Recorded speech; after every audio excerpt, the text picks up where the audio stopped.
everyone, it's Dr. Azi. I'm a board certified cosmetic dermatologist in La Jolla.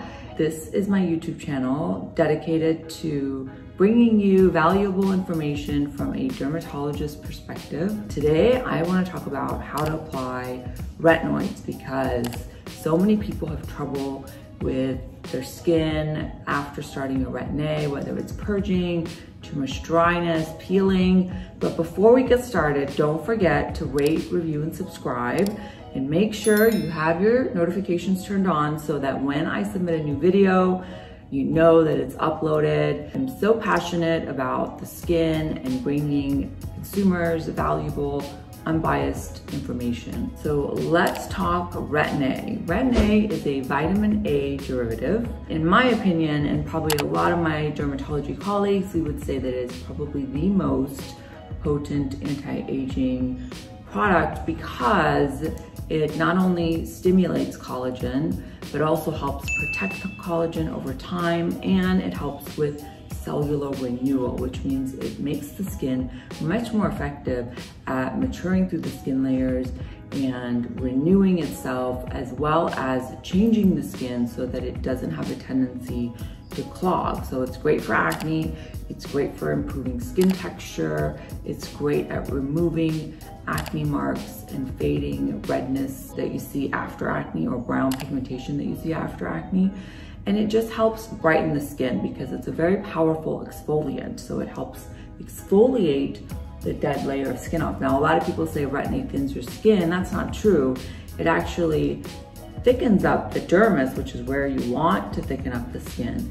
And it actually thins out the top layer of skin, so the dead layer that you don't want there anyway, because once you exfoliate the dead layer off, it's actually what gives you a nice, bright, glowing skin. The tricky part is that it's also a very powerful beast, which means that a lot of people end up getting flaking and dryness and peeling and redness, and then so they give up pretty much within a week or two of using the product. They will just give it up. Most of the time, Retin-A comes in a tube that says tretinoin on it because that's generic Retin-A. Well, when you have things in a tube, the problem is you don't know how much to use.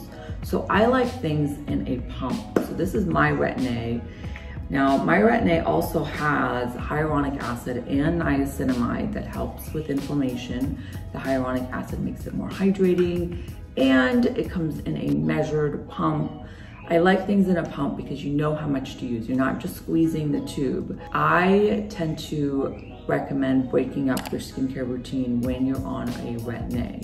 So here's the trick with Retin-A. Now, a lot of people will wash their face and put the Retin-A on right after. That makes the Retin-A absorb so much more than if you wait and apply it 20 minutes later, 30 minutes later. So what I like to do is break up my evening routine into two parts. Earlier in the evening, so like 5, 6, 7 p.m., I'll cleanse my skin. Then right after cleansing, I will actually apply a moisturizer right away because that is the most effective way of hydrating the skin. So you cleanse and then apply the moisturizer right after. So after you have cleansed and hydrated your skin, you only want to use a pea-size amount, no more than this amount. So I'll put it between my fingers. I will dab the top of the forehead, top of the nose, and then do the sides of the cheek.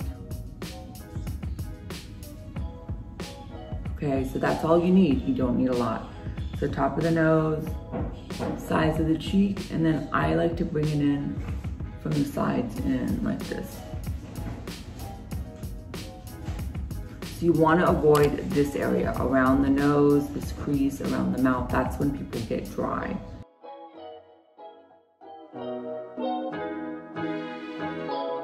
If you break it up that way, your skin will be well hydrated, cleansed, and then hours later or right around bedtime is when you should apply your Retin-A.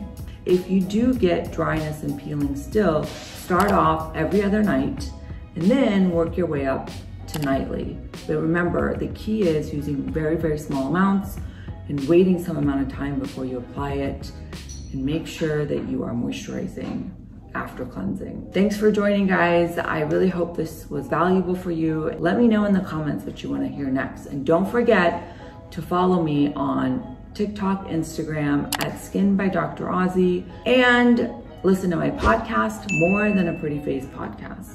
Thanks, guys.